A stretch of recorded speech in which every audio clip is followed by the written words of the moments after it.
It started with just a missing persons case, a strange missing persons case. California's Yosemite National Park is one of the greatest natural wilderness areas still in existence. In February 1999, Carole Sund, her 15-year-old daughter Julie, and a 16-year-old family friend, Silvina Pelosso, set out to visit the splendors of this national park. Yosemite is second only to Disneyland in terms of tourist draw in California. And like Disneyland, it's a place where you can depend on your own personal safety and that of your loved ones. It's where family goes. Ted Rowlands was then a reporter for KNTV in San Jose, who covered the story extensively. It was a woman with her daughter and this family friend, and they were out on this sightseeing / college recruitment type of vacation. After flying from Eureka to San Francisco, the women rented a red 1999 Pontiac Grand Prix to drive the rest of the way. They stopped first at the University of the Pacific in Stockton, so Julie could compete in a regional cheerleading competition and look over the college. Then they moved on across the state. On February 14th, Valentine's Day, they pulled into the town of El Portal, about 10 miles outside the entrance to Yosemite National Park, and checked into room 509 at the Cedar Lodge. A place so beautiful and so pristine and so nonviolent. At 42, Carole was busy managing several of her family's shopping centers, as well as working for numerous charities. There were 3 people vacationing in a national park, a safe national park. On the evening of February 15th, the teenagers ate cheeseburgers in the restaurant at the Cedar Lodge. They rented a video of the movie Jerry Maguire to watch in their room. Carole spoke with her husband, Jens Sund, on the phone, confirming that she and the girls would meet him the next night at the San Francisco airport. On the evening of the 16th, Jens Sund arrived at the San Francisco airport several hours late. But Carole and the girls were not at the airport. She's a very meticulous record keeper. She never does anything that's spur of the moment. She has too many things going on. Jens didn't suspect anything could have gone wrong at Yosemite. Why would anything happen here? It's beautiful. The next day, Jens was unable to reach Carole at home. The Cedar Lodge said that their room was empty and tidied, but that they had obviously checked out without leaving the room key at the front desk. Jens now knew something was wrong and called the park rangers and local police. When they were supposed to be driving, we did have rain and there were some pretty poor driving conditions. At this point, there's probably a situation. This is probably a problem. Late on Wednesday, the 17th, 2 days after the last phone call, the massive search began, covering thousands of acres of parkland. The objective is to locate the vehicle and/or the occupants.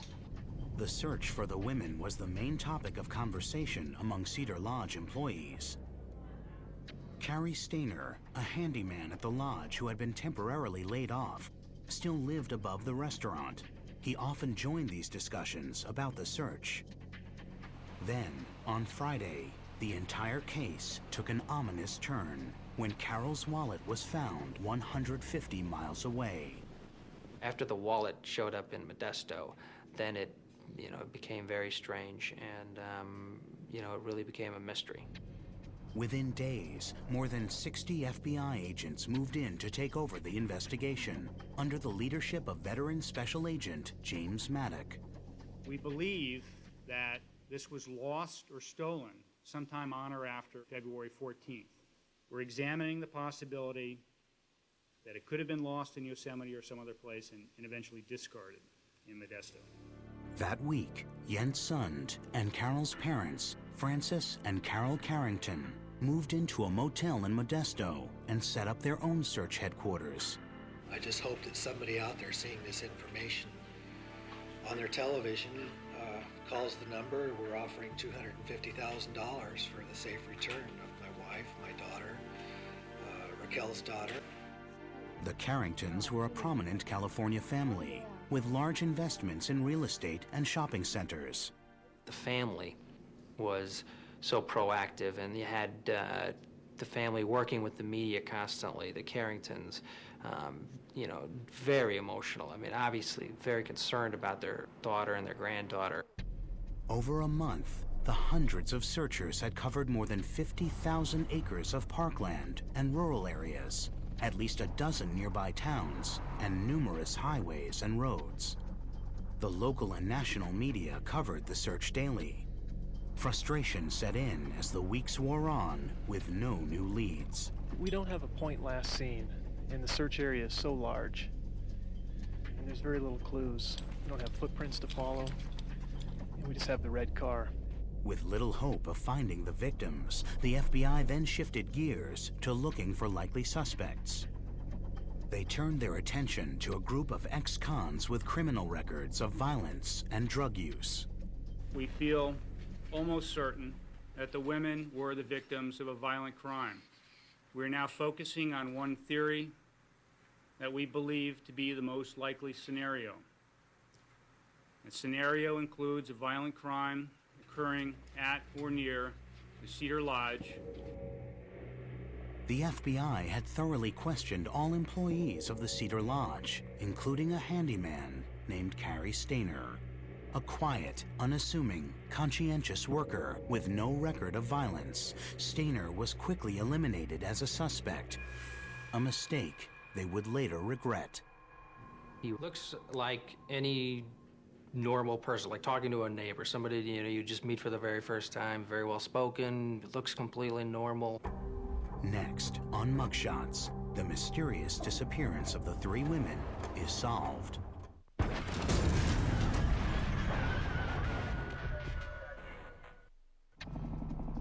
By late March, the whereabouts of 15-year-old Juli Sund, her mother Carole, and 16-year-old family friend Silvina Pelosso were still a mystery.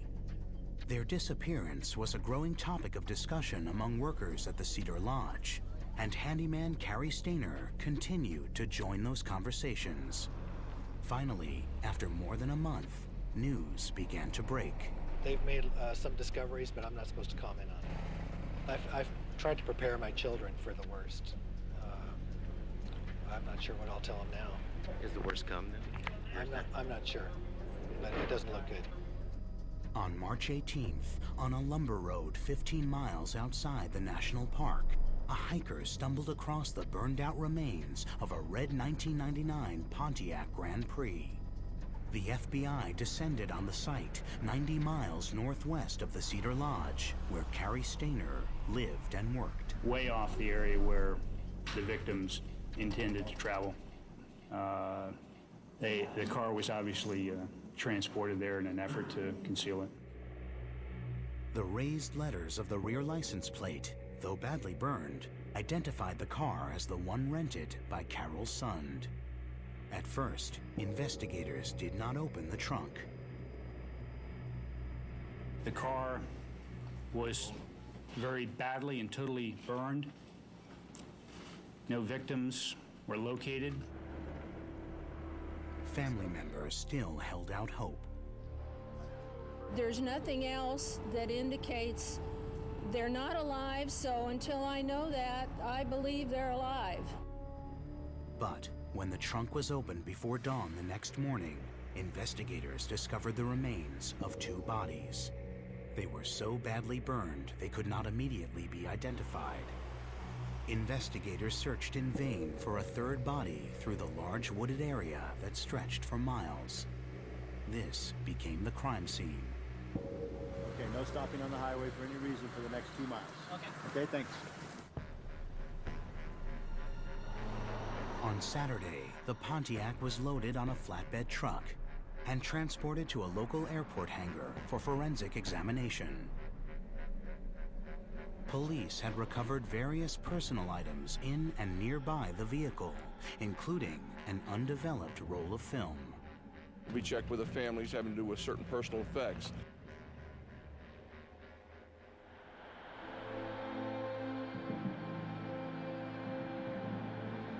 The next morning was Sunday, the first day of spring.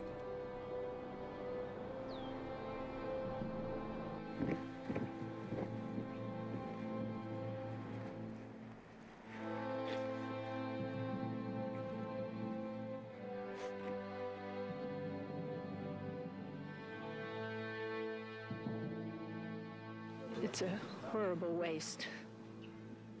And please, if you know anything, call and help us get this solved.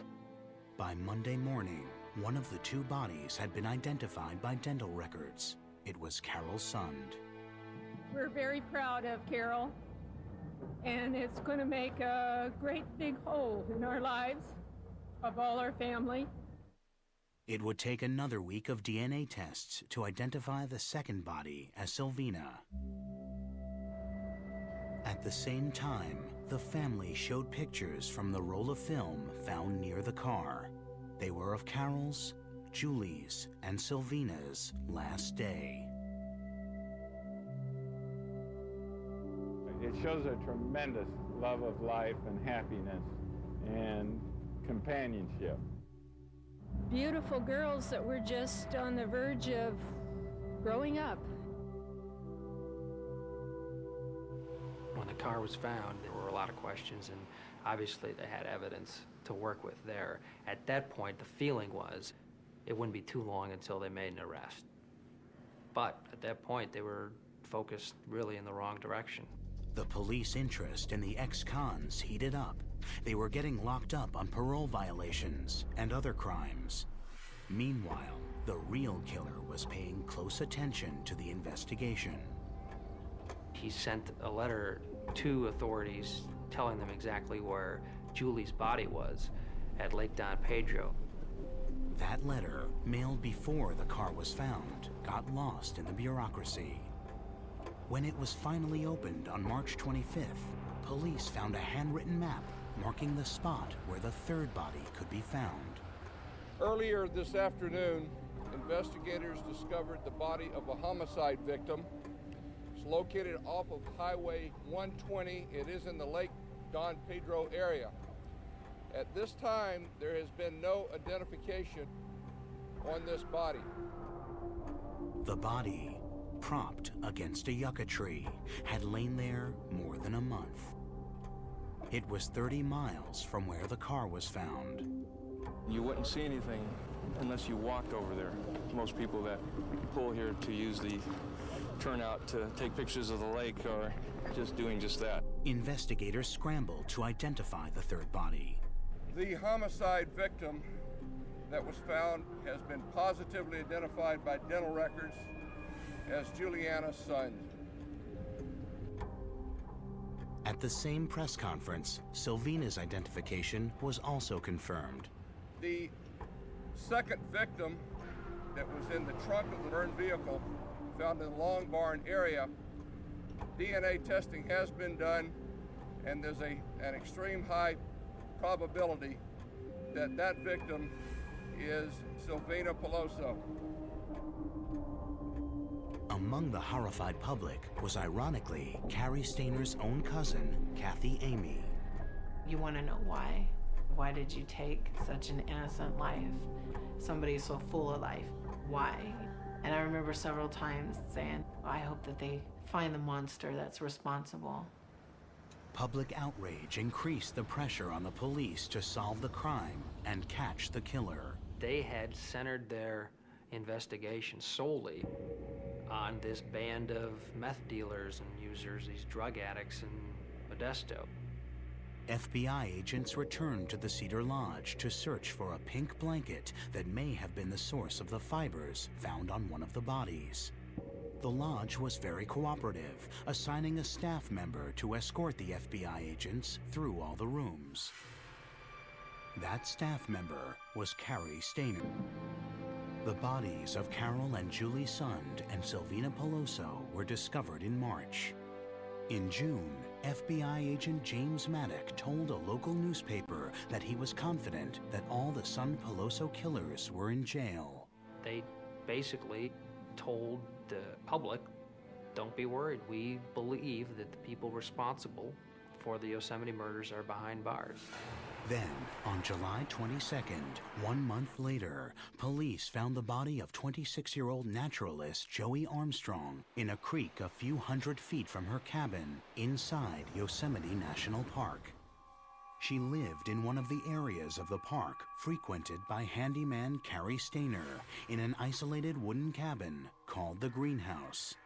She was a nature guide who worked for the Yosemite Institute, a private group that led kids and adults on adventures through the park. Are we looking at those similarities? Yeah, we're looking at those similarities. Have we excluded all possible linkage? No, we haven't excluded all possible linkage, but right now we don't have any indication of such a linkage.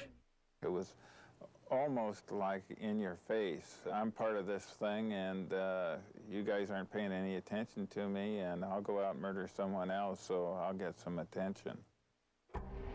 The day after the murder, investigators examined the crime scene, collecting blood, hair, and fingernail scrapings.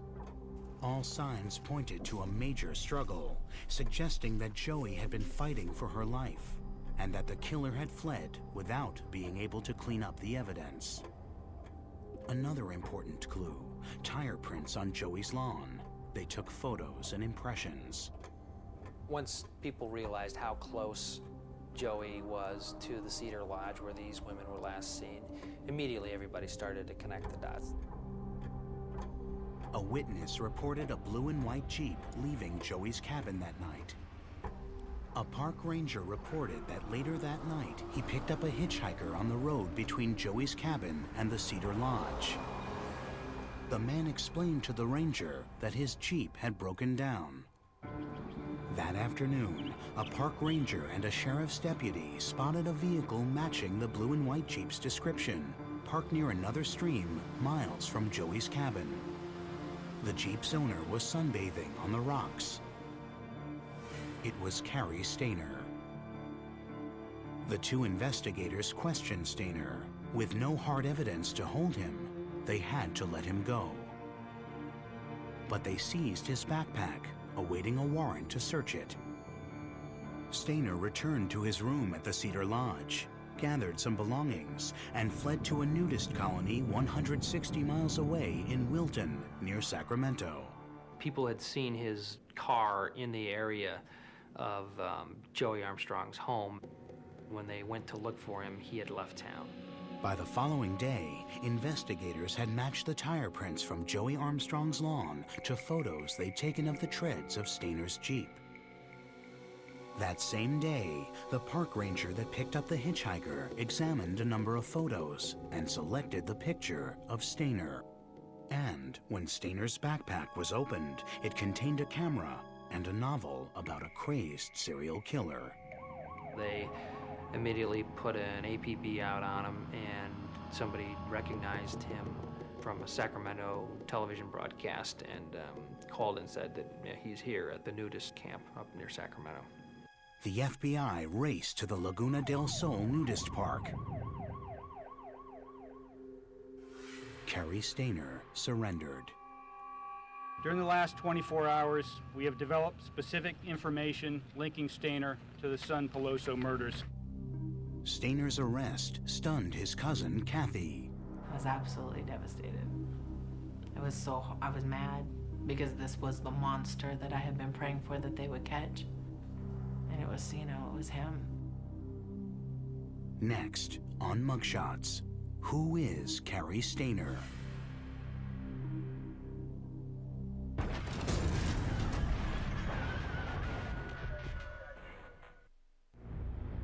Who was this loner, this handyman being charged with the deaths of 3 women tourists? Cary Anthony Stayner was born on August 13, 1961, in Merced, California. His parents, Dell and Kay, were very religious. Dell was a machinery worker at a local cannery. Kay was a housewife. The first child born was Cary, was followed by Cindy, and then was followed by Steven, and then Jody, and then came Corey, the youngest. Kathy Amy is a cousin of Cary's and was very close with the Stayners. I lived at their house pretty much. We did a lot of camping together. They were into going to like national parks, Yosemite. I always said they were like the Brady Bunch. But the family's resemblance to the Brady Bunch ended on close examination. When Cary was about 7 years old, he had went through an episode of pulling his hair out and how he had had these thoughts of murdering women when he was young. Cary role-played.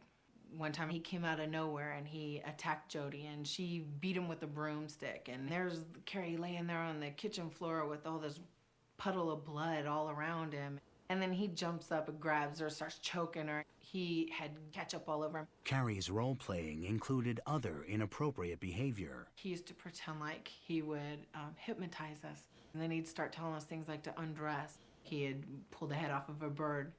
Matt Cohn, a junior high school friend, remembers a shy kid. Kind of introverted a bit. Wasn't, one of those real boisterous type people, but he had a real good sense of humor. Was very artistic as well. Cary's ultimate dream when we were growing up was to become an artist.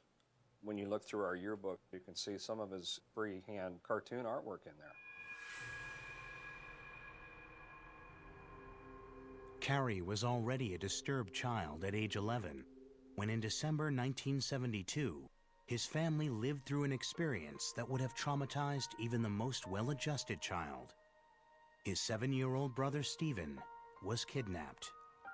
Kenneth Eugene Parnell, who was a previously convicted kidnapper and pedophile, was a bookkeeper at Yosemite Lodge in Yosemite National Park.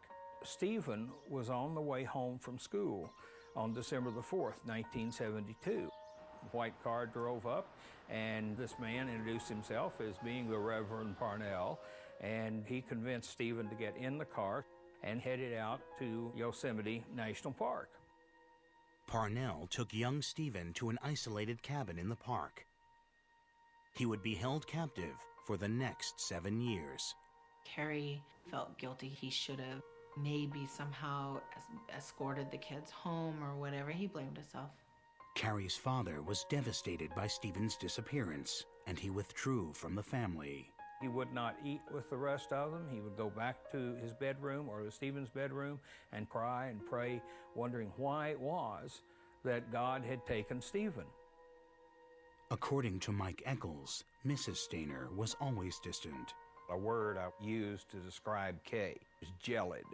And so you'll understand, I found her to be frosty, remote, not affectionate even in verbalizing things. Before the kidnapping, Cary needed help and didn't get it. Now, even more was expected of him. Here we've got Cary, who years before had wanted some counseling, but now Cary, being the only boy, was looked to by Kay to do a lot more in the family. A lot of things fell to Cary, and Cary did not feel that that was fair. Years later, Cary revealed that at age 11, he'd been sexually molested by an uncle on a camping trip. I wasn't surprised at hearing that. We were actually threatened by the boys to stay away, from this certain individual, this uncle. He's looked to as the only male child remaining in the family to do things he was told regularly he had to watch his sisters. And Kay drilled that into him left and right, morning, noon, and night. And watch them he did. He would dress up in like weird masks and he'd be creeping in windows and corners, and you were always careful about how you dressed, how you undressed. There was only one window in the bathroom, and I always made sure that the window was closed so I would have my privacy, because otherwise I know he'd be there. He'd be in the window trying to peek in. You knew he was somewhere. Always watching. Always watching. Cary's odd behavior continued in Merced High School. Cary was obsessive compulsive as far back as anybody could remember, which was why he wore that ball cap. Cary, without rhyme or reason, reached up and pulled out whole wads of hair from the top of his head. He wore the ball cap because he was embarrassed all the way through his adolescence. I don't remember any girlfriends that Cary ever had in school. He never even went to any of our proms. A lot of really pretty girlfriends wanted to date him. Nope, he just wasn't interested. In 1980, when Cary was a senior in high school, his 14-year-old brother Steven made a decision that would make him a hero to the entire country. Kenneth Parnell, his captor, had kidnapped another boy, 5-year-old Timmy White. When Timmy was brought by Parnell back home, Steven began to think about what had happened to him years before. Steven, not wanting to happen to Timmy what happened to him, made a daring escape on March 1st, 1980. They hitchhiked from their remote ranch home they were living on into Ukiah, and Steven took Timmy to the police station. The next day, many celebrated the story of the boy who had returned after 7 years. Steven Stayner was finally home. Welcome home, Steve! Growing up with Parnell, Steven regularly smoked cigarettes and marijuana and drank alcohol. Steven was raised, obviously, completely different than Cary was. Cary and them were pray at dinner kind, sit down kind of people. You had a curfew, you had to be in at night, you were grounded.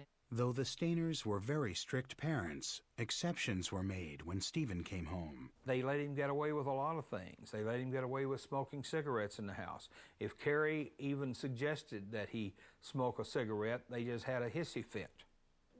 Two guys living in one house, raised totally opposite from each other, and Cary wasn't having it.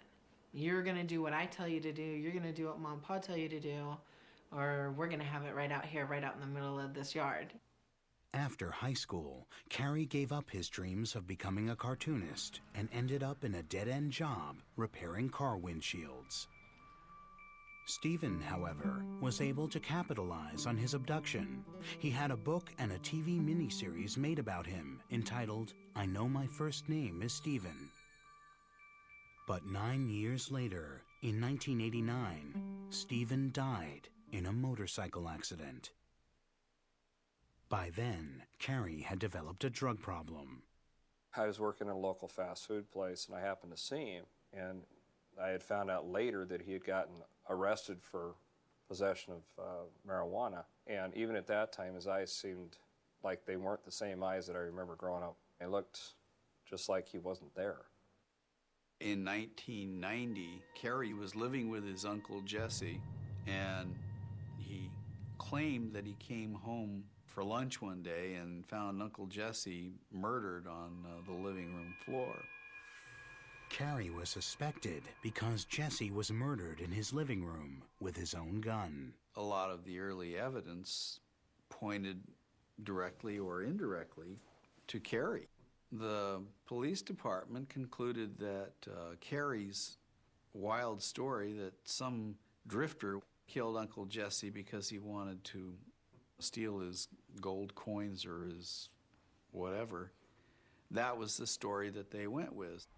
Not having anywhere to live, Cary then moved in with his youngest sister, Corey. She had caught a video camera in the bathroom, so he could videotape her while she was taking a shower. She was really mad. It's often happened. Cary's peculiar behavior continued straight through his 30s and was never openly challenged by his sisters or his parents. A few years ago, he went to pieces and had a nervous breakdown at his job. In 1995, a co-worker at an auto glass company found Cary crying in the backyard, pounding his fist bloody on a sheet of plywood. He said he wanted to drive a truck through the office and kill everyone inside. Cary checked into a local mental health clinic and started to receive treatment. Cary was being prescribed drugs that can be used to fight psychosis. He was a troubled young man. He was attending group therapy. And then all of a sudden one day he disappeared because he got himself a job up at Cedar Lodge.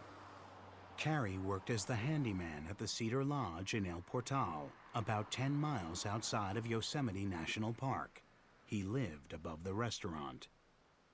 In his going up to the Yosemite area, getting the kind of job that he did, the fact that he was very reclusive when he was up there, it parallels so much of what Parnell did prior to his kidnapping Steven, that I really think that it was a situation where Cary wanted to try to repeat history with reliving history through vicariously what he knew Parnell had done.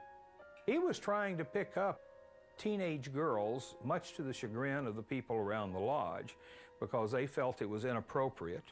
He started to do this kind of same behavior with other people, strangers. Next, on Mugshots, Cary Stayner's confession.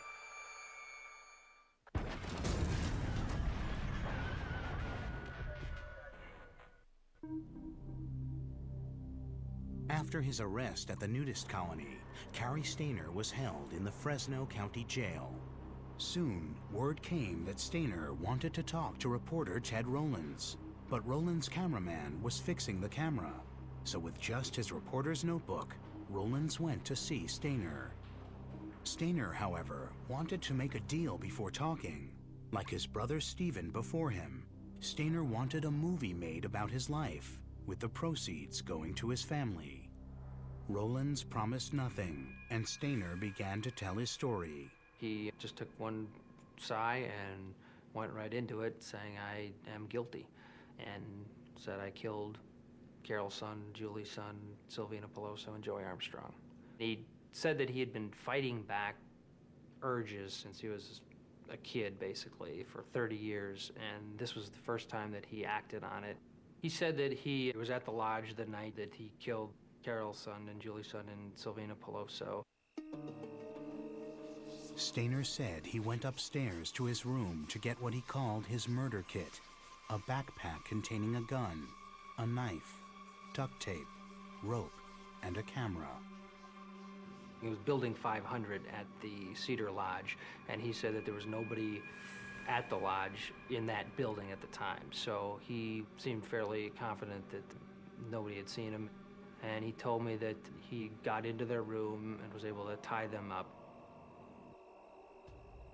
Cary's confession was that he went into the room on the pretense that he was fixing plumbing. Once he got into the room, he brandished a weapon and got Mrs. Sund, Carole Sund, as the authority figure to get the two girls to cooperate while Carole was being duct taped and subdued. You know, if you cooperate and you do the right thing, then he's just going to steal something and leave. And then he does the same thing. He subdues the girls. He said he was able to get all three women in the hotel room, kill Carole Sund. Then he said he killed Sylvina Pelosso. And put them in the trunk of their rental car. And then he kept Julie alive for a while. And eventually killed her at Lake Don Pedro. He didn't tell me why he kept her alive and didn't go into the same detail as he did with the FBI in that confession, but he did make a point to tell me that Julie was not abused or tortured in any way. It later came out that she was sexually abused extensively. Stayner cleared up other mysteries of the case. He said that after he abandoned the rental car in Long Barn, he went into Yosemite Valley and returned, drove his own car back to Long Barn 2 days later. That's when he retrieved Carole Sund's wallet, and that's when he burned out the vehicle. He threw the wallet out in Modesto on the way back on purpose so that he could add another location into the investigation. So at that point, he was thinking about how to get away with it. But when the FBI questioned him at Cedar Lodge, Stayner's confidence was shaken. During that interview, he was sweating profusely, he was nervous, and he thought for sure that he was going to be caught. He said in the next month he lost weight, he was a nervous wreck.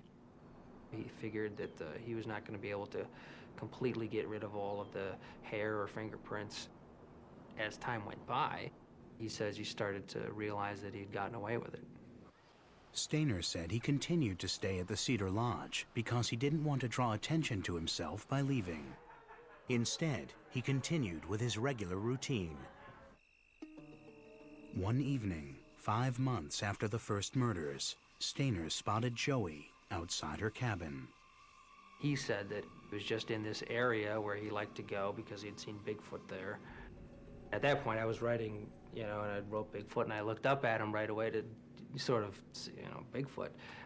But he just kept right going, he was in this sort of trance and just kept on with his story. He said he started to engage in conversation with her. He looked behind her and he noticed that there was nobody home except for her. So he said he simply just couldn't resist himself. And he got her in the car and she broke out. He had to chase her basically because she put up such a fight. Joie was reported missing early the next day, and her body was found in the creek. He said that he knew after he killed her that he was going to be caught because he left so much evidence at the scene, his tire tracks and blood and hair everywhere because of the fight. According to Kathy Amy, even before his arrest, Cary's sisters had suspected him. They had actually had discussions between them whether or not they thought Cary had anything to do with it. Yeah. And I mean, when Jody told me that, goosebumps, it's like, gosh, you guys actually even thought about it. So, I mean, even in that tells me that there was probably a lot more even than what I saw and remembered. On September 13th, 2000, in a federal court, Cary Stayner pleaded guilty to the murder of Joie Armstrong on national park land. The next month, he was indicted on the state charges in California in the San Pelosso killings. He pleaded not guilty. When I asked him if he had anything to say to the family, he said, I'm sorry that their loved ones were where they were when they were. He didn't say he was sorry for doing what he did, but rather than that he was sorry that they were the ones that he did it to. It was inevitable. And he also said that if he hadn't been caught, he would have continued to kill until he was either killed himself or caught. Next, on Mugshots, Stayner's trial reveals yet another bombshell.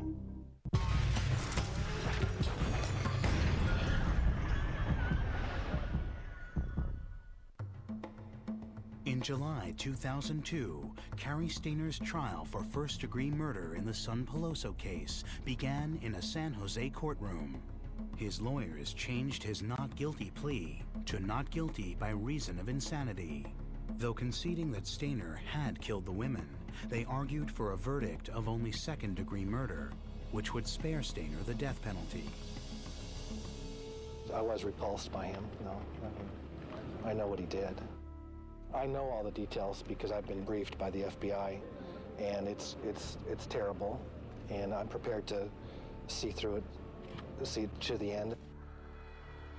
The jury heard the details on Stayner's confession tape, but were further amazed to hear Stayner negotiating with the FBI. He offered to confess if they granted him access to child pornography, specifically crime scene photos of children. Seek an insanity defense? To avoid a first-degree murder conviction, Stayner's attorneys had to prove he was so delusional that he wasn't able to form the intent needed for that charge. They tried to do this by citing his numerous obsessions, marijuana addiction, and his passionate belief in Bigfoot. But prosecutors countered that those issues were irrelevant. Stayner had taken deliberate steps to plan and hide his crimes, including stalking the victims, hiding the victims' bodies, and dumping the wallet in Modesto to throw police off the track. Whatever the legal definition of his mental state, even his oldest friend would not offer him support. He should get fried. If he committed the murders, that's, execute him, because he has obviously lost it. As chilling as Stayner's crimes are, police speculate that there may be other unknown victims.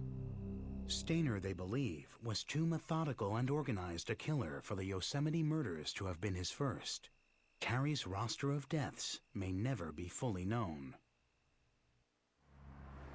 Cary Stayner was convicted of first-degree murder in all 3 cases on August 26, 2002.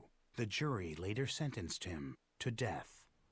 According to his cousin, Stayner's own sisters expressed guilt after his arrest. They were already talking amongst themselves. Do you think you did it? If I had only said something, if we had only told on him, maybe he could have got help. Others, too, re-examined the past to see if they missed clues that could have made a difference. I honestly don't know what it was. I wish I did. And a lot of us in the town wish that we did, so that maybe those 4 people would still be alive. You know, maybe we could have got the help that he needed. Maybe we could have stopped him. I don't think he knows who he is. I think that he was caught in a strange battle within himself. And I think that he wanted to make a name for himself, and he accomplished that. Until we come to the day when we can crawl inside someone's head and really see what it is that causes them to act the way they do, to say the things they say, then we're really not going to know. It is a mystery.